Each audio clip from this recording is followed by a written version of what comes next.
بادشاہوں کی زندگی بظاہر جاہ و جلال سے بھرپور ہوتی ہے، لیکن تاریخ ایسے واقعات سے بھری پڑی ہے جو ہمیں سکھاتے ہیں کہ اصل طاقت اور بقا صرف اللہ کے ہاتھ میں ہے۔ ایک مشہور اور عبرت ناک واقعہ ایک ایسے بادشاہ کا ہے جو اپنی طاقت اور دولت پر بہت مغرور تھا۔ بادشاہ اور موت کا فرشتہ۔ کہا جاتا ہے کہ ایک بہت عظیم الشان بادشاہ تھا جس نے ایک عالی شان محل بنوایا۔ اس محل کی تعمیر میں برسوں لگے اور اسے دنیا کی ہر آسائش سے آراستہ کیا گیا۔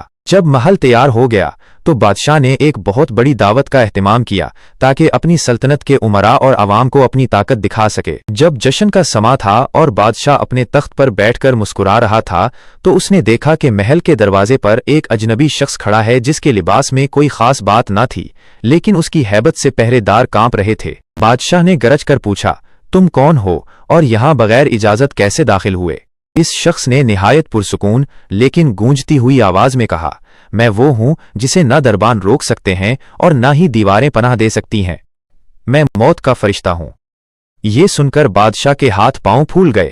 اس نے گڑ گڑا کر کہا، مجھے تھوڑی سی مہلت دے دو، میں نے ابھی اس محل کا سکھ بھی نہیں دیکھا، ابھی تو میں نے اپنی دولت کا حساب بھی نہیں کیا۔ فرشتے نے جواب دیا، تیرا وقت پورا ہو چکا ہے۔ جس دولت کو تو نے اکٹھا کیا وہ اب دوسروں کی ہے، اور جس محل کو تو نے اپنا ٹھکانہ سمجھا وہاں اب کوئی اور رہے گا۔ اور اسی لمحے بادشاہ کی روح قبض کر لی گئی۔ وہ بادشاہ جو چند لمحے پہلے دنیا کا طاقتور ترین انسان لگ رہا تھا، اب فرش پر پڑا ایک بے جان جسم تھا جس کے ساتھ نہ اس کا تخت گیا اور نہ ہی اس کا تاج۔ اس واقعے کا سبق عبرت۔ اس واقعے میں ہمارے لیے چند اہم اسباق ہیں۔ ناپائیداری۔ دنیا کی ہر چیز فانی ہے، چاہے وہ کتنا ہی بڑا تخت و تاج کیوں نہ ہو۔ غفلت۔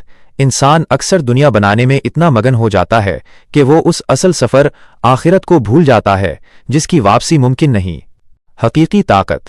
انسان کے پاس جو کچھ بھی ہے وہ اللہ کی امانت ہے، اس پر تکبر کرنا نادانی ہے۔